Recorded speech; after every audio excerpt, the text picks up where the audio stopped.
The first question that comes into the mind of a student that what is the difference between literary theory and literary criticism? Well, it's a controversial question. You have to define your own definition of these two terms. For example, John Hopkins writes in his work Guide to Literary Theory and Criticism. He draws no difference between literary theory and literary criticism and use both these terms interchangeably. It is a debatable topic that what is literary criticism and literary theory. As I don't like complicating things like other theorists and teachers, I'd rather simply give you a difference between literary theory and literary criticism. For me, literary criticism is nothing but the opinions and theories given by the old critics, and whomsoever came after the year 1900. I place all these writers under the list of literary theorists. The theories that were coined after the 1900s, for example given by I.A. Richards, John Crowe Ransom, R.P. Blackmur, Derrida, Lacan, etc., and the writers and theories that gave the theories before 1900 are placed under literary criticism. For example, Plato came up with mimesis, while William Wordsworth and S.T. Coleridge came up with their own theories such as spots of time and imagination. So all the critics or theorists that came before 1900 will be placed under literary criticism, and the critics and writers and theorists that came after 1900 will be placed under literary theorists. There is no strict definition and difference between literary criticism and literary theory. So the definitions of both these terms change from reader to reader and teacher to teacher. Instead of getting confused between these two terms, it is better that we should place some writers under literary criticisms and place some writer under literary theories as per the syllabus that has been recommended by the UGC. So the easiest method that I found to differentiate between these two terms is to divide them based on the years.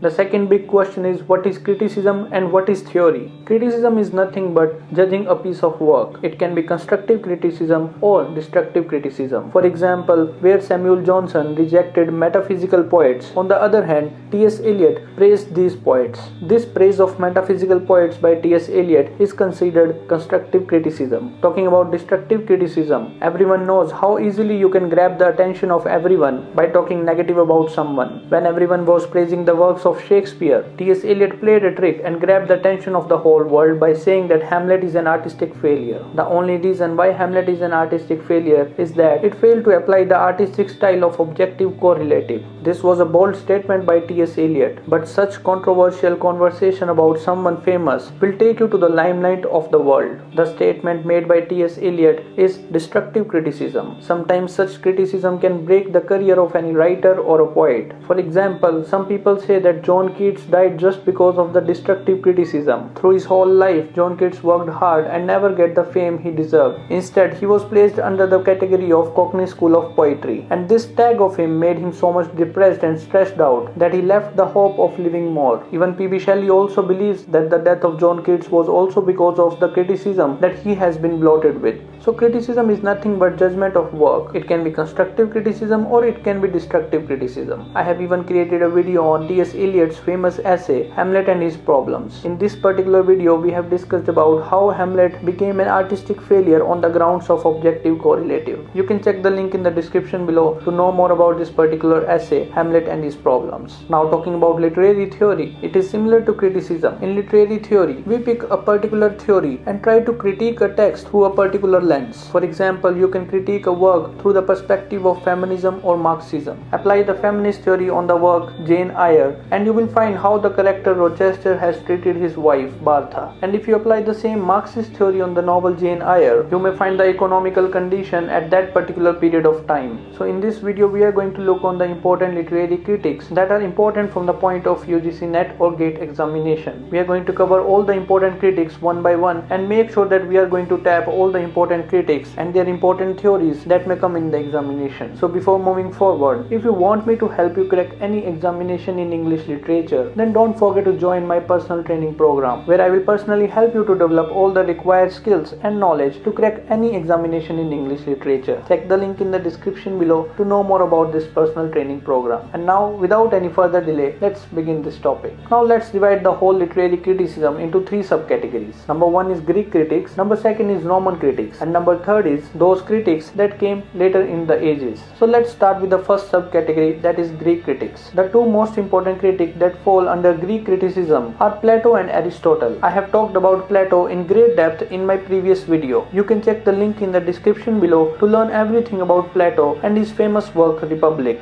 In Aristotle, there are a number of things that you have to remember. Though Aristotle had produced over 500 books on different domains of education like science, botany, rhetoric, mathematics, literature, all of these texts had been lost, and now we are only remained with the few lectures by him. One of the most important works by Aristotle is Poetics, which is divided into 26 chapters. From chapter 1 to 5, we see Aristotle defending the attack on poetry made by Plato in his work Republic. In these first 5 chapters, Aristotle does not mention about Plato or his work Republic, but his point of view about the concept of Plato's mimesis clearly shows that he was against the concepts given by Plato. Chapter 6 to 22 concerns more about the form of tragedy. Here in these chapters, Aristotle talks about many concepts like anagnorisis, peripecia, catharsis, catastrophe, ethos, mythos, prologue, chorus, so on and so forth. All these terms have been asked in net examination once in a while, and it is highly suggested to the literature student to cover all these terms in detail. There are high chances that these literary terms will be asked in net examination one more time. And the rest of the remaining chapters from 23 to 26 talks about epic poetry and the comparative study. Moving forward to our next subcategory, that is Roman criticism. The two important Roman critics are Horace and Longinus, where the famous work of Horace is Ars Poetica, which is based on Aristotle's literary criticism. Longinus has written a groundbreaking work which is on the sublime. Let's talk about Horace first, who is also known as the world's first autobiographer. In his writings, Horace has talked a lot about himself and his way of life.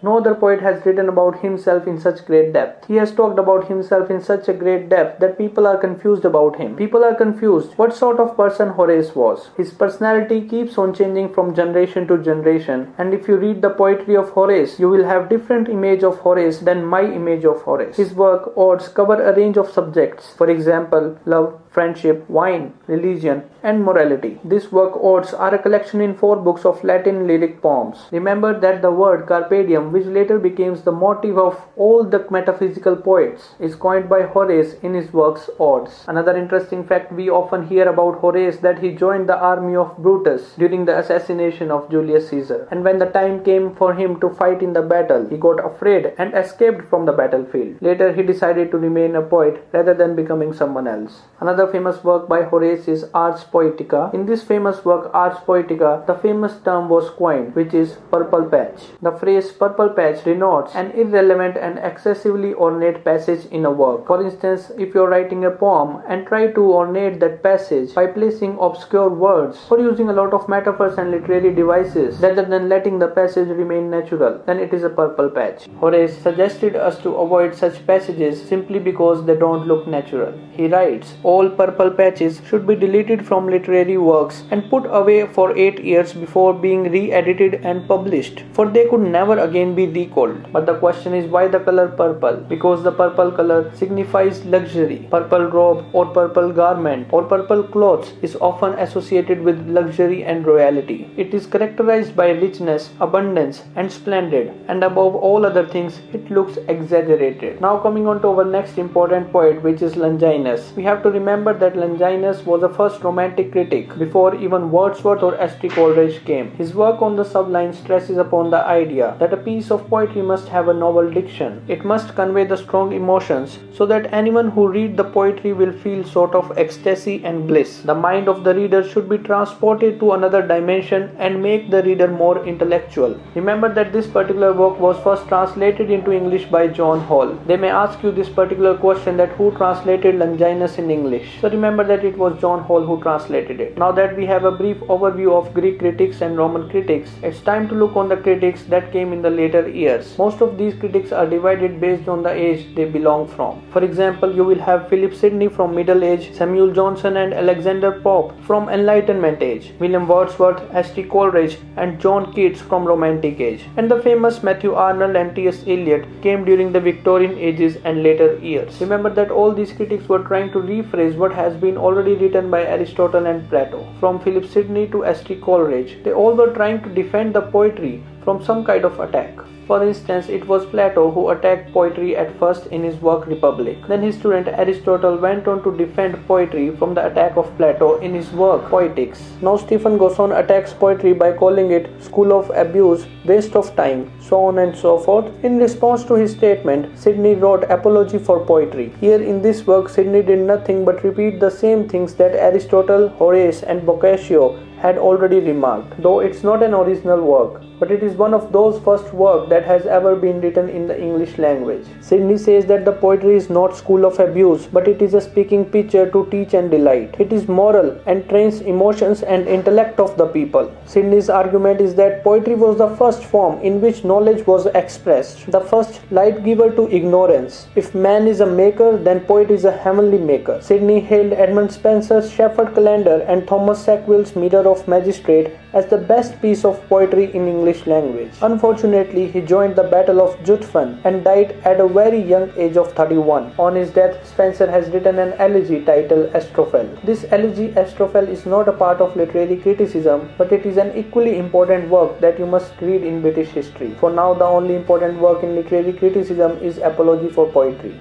Our next critic is John Dryden, who is famously known as father of criticism. Unlike Philp Sidney, he was using originality in his criticism. John Dryden was the same person who remarked in his essay on metaphysics that John Donne affects metaphysics, and later this term was used by Samuel Johnson to categorize the work of John Donne, Andrew Marvell, George Herbert into a new literary subcategory known as metaphysical school of poetry. In John Dryden criticism, the famous work you must remember is Essay on Dramatic Poesy. If possible, read the actual text, because once in a while UGC Net puts questions from this particular work. If you don't want to read the actual text, you can check my video on John Dryden, where I have covered all the important points that is associated with Essay on Dramatic Poesy. I have given the link to that particular video in the description below. So in this video I am not going to talk much about John Dryden's Essay on Dramatic Poesy. Just remember that there were 4 characters through which the whole Essay on Dramatic Poesy was delivered. The 4 characters are Crites, Eugenius, Neander and Lycidius. Here the character Neander is John Dryden himself. He defends tragicomedy and rhyme verse against the attacks done by other characters. In UGC Net there was a question, what do you mean by the word Neander? The answer was new man, simply because Neander is the voice of modern man. This modern man is enthusiastic about experiments and creativity, and that's why he defended tragicomedy and rhyme verse. Another important question that has been asked in UGC Net is the statement by John Dryden on Chaucer, where John Dryden says that Chaucer is a rough diamond and must first be polished before he shines. John Dryden was the same person who praised Shakespeare by saying that I admire Ben Jonson, but I love Shakespeare. And now moving forward, we cannot skip the important writer Alexander Pope, who was famous for his satires and made a lot of enemies. The often quoted sentences from his major work Essay on Criticism are, little learning is a dangerous thing. True ease in writing comes from art and not by chance, as those move easiest who have learned to dance. And the third important point from Essay on Criticism is, to err is human, to forgive divine. These statements have already been asked in the NET examination, and try to remember all these points. Moving forward, Alexander Pope belongs to the age of enlightenment, where all the poets and writers thought that they have achieved the greatest of rank in poetry. So the poets from this age started calling themselves enlightened one. Their writing style was just as same as the ancient ones, for instance Homer and Virgil. That's why heroic couplet is one of the favorite weapon for these poets and writers. In fact, Alexander Pope translated Homer's Iliad and Odyssey. It took him 6 years to translate it. While he was translating Homer's work, he wrote a famous poem using the Homer's elevated style, and the poem is famously called The Rape of the Lock. Remember that it is a notion to criticize the previous works. For instance, John Dryden criticized Chaucer as a rough diamond, and now Alexander Pope criticized Shakespeare by saying he is a man who grew immortal in his own spite. So there are a lot of points to remember from Essay on Criticism or Essay on Men by Alexander Pope as you are preparing for your UGC Net examination. Don't forget to read these works in depth. And now with this we have to move forward to our another famous writer, Samuel Johnson. He is also known as the writer of the first English dictionary. Most of his criticism appeared in his periodical The Rambler, and this Rambler appeared during 1750 and 1752. The way Alexander Pope criticized Shakespeare, Samuel Johnson also tried to critique Shakespeare in his work Preface to Shakespeare. The difference is that that Alexander Pope defamed the image of Shakespeare, while Samuel Johnson tries to defend the image of Shakespeare. Here Samuel Johnson tried to defend Shakespeare by saying no matter how ruthlessly Shakespeare has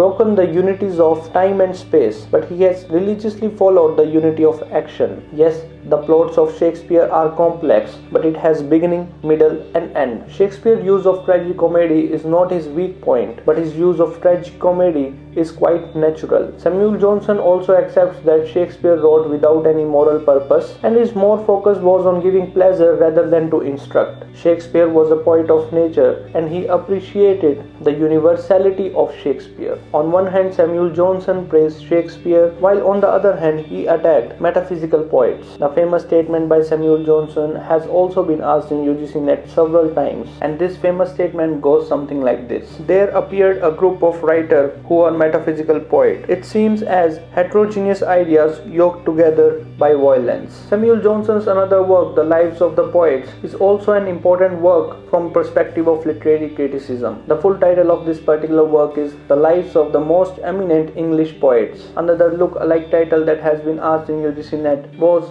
that who wrote the work Eminent Victorians? The answer to this particular question is Lytton Strachey, who has written the work Eminent Victorians. This work is one of the important works that has ever been published by someone who is associated with Bloomsbury Group. To know more about this Bloomsbury Group, you can watch my previous video on this particular topic. I have given the link in the description below. So remember that the lives of most eminent English poets has been written by Samuel Johnson, whereas the work Eminent Victorian has been written by Lytton Strachey. This Lives of Poets by Samuel Johnson talks about 52 poets, and in this same work Samuel Johnson praised John Dryden by saying English poetry is embellished by John Dryden. There are a lot of things that you have to cover in this particular work. I have tried to cover all the important points that you must remember while preparing for your examination. Also, don't forget to study more about the famous dictionary by Samuel Johnson. As now we have discussed the most important writers from Enlightenment age, there are other minor writers that has produced work on literary criticism.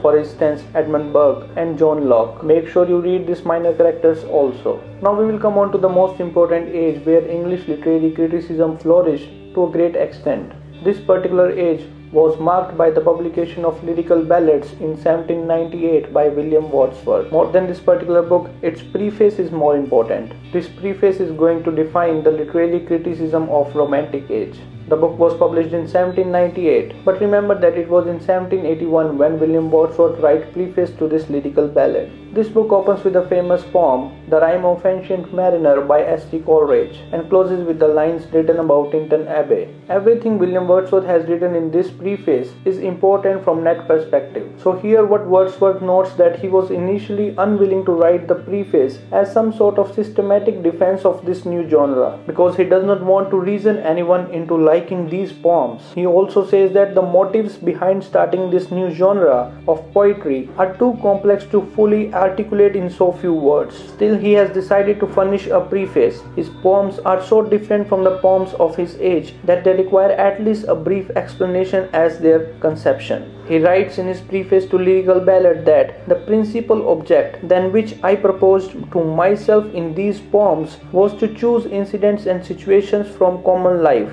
and to relate or describe them throughout as far as possible in a selection of language really used by men, and at the same time to throw over them a certain coloring of imagination whereby ordinary things should be presented to the mind in an unusual way. Another important point he mentions in his preface is low and rustic life was generally chosen because in that condition the essential passions of the heart find a better soil in which they can attain their maturity. So by reading such statements by William Wordsworth, we can easily find that he was more interested in using the language of common life, and he was also more interested in separating this new kind of poetry from neoclassical age, where all the focus was on ancient poets. With the publication of Preface to Lyrical Ballad, a new romantic age began, where the writers are going to use novel dictions in order to take the mind of the reader to a new dimension by connecting them with the use of language that is associated with common life. Another important poem where the famous concept by William Wordsworth, Spots of Time, has been used was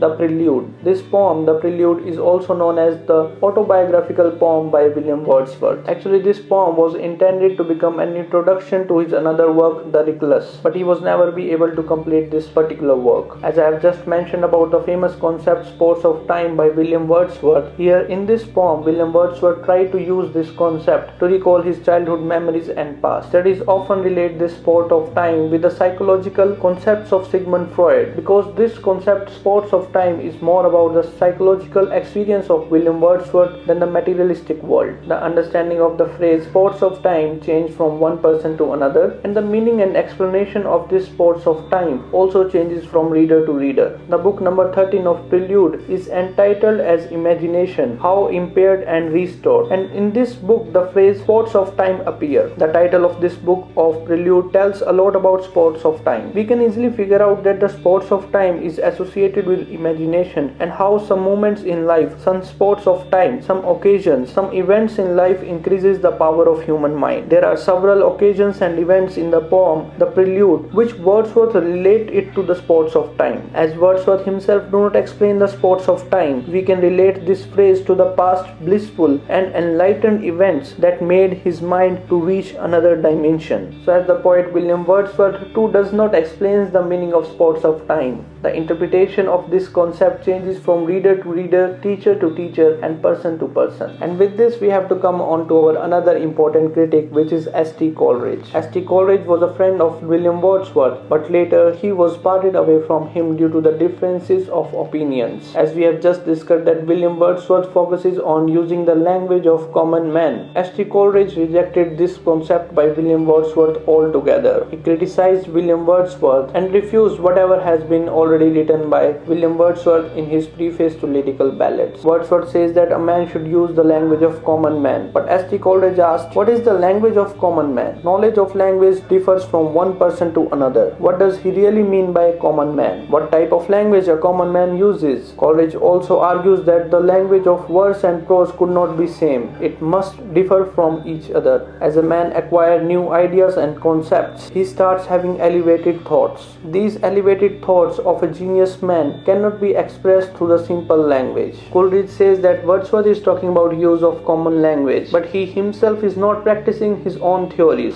For example, the poems like Tintin Abbey, Immortality Ode, and the Prelude, the language of all these poems is not the language of common man. So his theory is often either inconsistent with his practice or simply inadequate as a theory. Coleridge's own theory of criticism is explained in his work Biographia Literaria. This work was published around 1817, and in this work he explains the concept of fancy, memory, primary imagination, and secondary imagination to explain the quality of poets. I have explained this concept of memory, fancy, and imagination to a great depth in my previous videos. You can check the link in the description below to know more about this particular topic. Another famous critic you must not skip while reading literary criticism is John Keats. His concept of negative capability was later used by T.S. Eliot in his work Tradition and Individual Talent, or we can say a theory of impersonal poetry. As John Keats and T.S. Eliot requires a whole new lecture, I will soon be uploading 2 more videos on these particular writers. To receive these 2 videos directly on your YouTube suggestions, don't forget to press the bell icon below. And with this, we come on to our last topic of discussion, which is Matthew Arnold as a critic. Matthew Arnold is considered the second greatest critic after Aristotle. It is not like there were no critics before Matthew Arnold. In fact, as we have discussed, there are a number of critics that have played a significant role in pushing the boundaries of literary criticism to a new level. But here an interesting point to note is that every critic we have just read, be it Philp Sidney or Stephen Gosson or Alexander Pope, all these critics were trying to defend the poetry from some kind of attack. Matthew Arnold was the first person to lay down new rules of criticism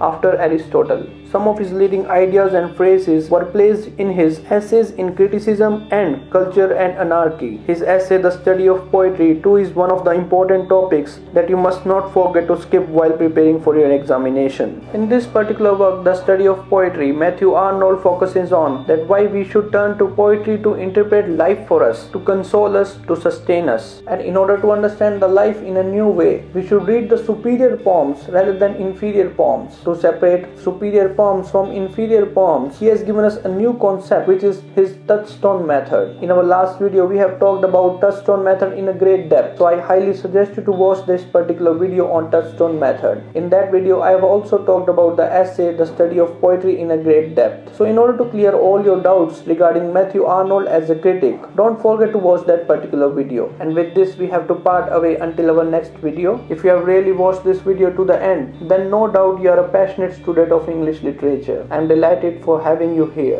And now, if you have watched this video till the end and you found this video helpful, could you do a favor by pressing the bell icon below? I will be glad to hear from you how much this video has helped you in preparing your examination. So don't forget to let me know in the comments below. So that's it for this video. Thank you.